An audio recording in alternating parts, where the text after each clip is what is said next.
I'm Congresswoman Betty McCollum, and it's my honor to serve you, the people of America's 4th Congressional District in the United States House of Representatives.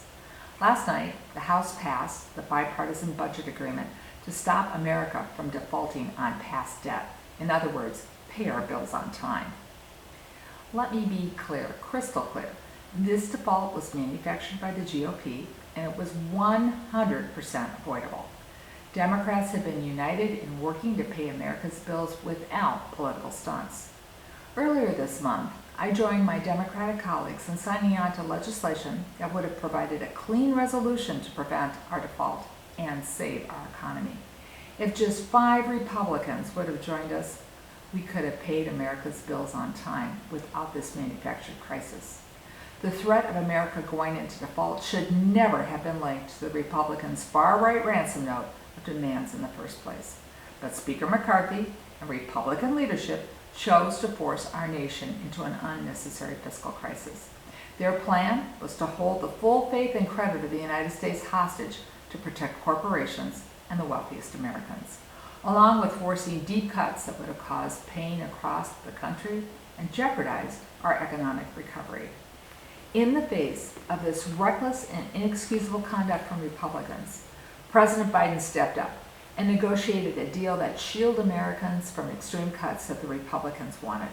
President Biden successfully protected Social Security, protected Medicare, protected Medicaid, protected veterans' health care, including full benefits for veterans exposed to toxic substances, and protect historic infrastructure and climate investments in the Inflation Reduction Act, which includes good-paying jobs for a green economy. Protected the Clean Air and Clean Water Acts, along with protecting advanced appropriations for Indian Health Service. Limited cuts to emergency food assistance. And that was important because at the same time, the president expanded access to food assistance for veterans, the homeless, young adults transforming from foster care and other vulnerable populations. The Biden administration's effort should be commended for avoiding a devastating default that would harm our economy and the American people. This deal is far from perfect.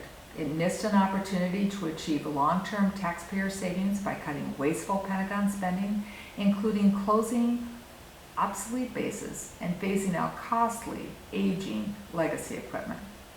I remain concerned that this budget agreement does not address the Trump tax cuts for corporations and billionaires, which adds trillions of dollars to the deficit. By keeping these tax cuts, Republicans will add another $3.5 trillion to the deficit. Republican leaders have introduced legislation to make these cuts permanent.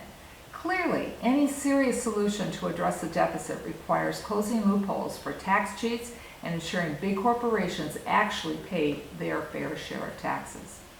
I voted yes because defaulting on America was not an option.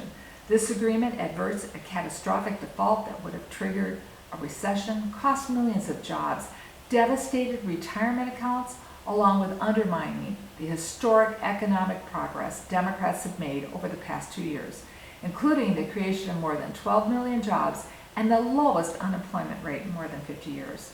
I will always fight to protect the full faith and credit of the United States, and the American people should never be used as pawns in Republicans' political games. Now that we know just how extreme the Republicans are willing to go to cut funding that creates good-paying jobs here at home along with protecting our environment, I know my work on the Appropriations Committee is just starting.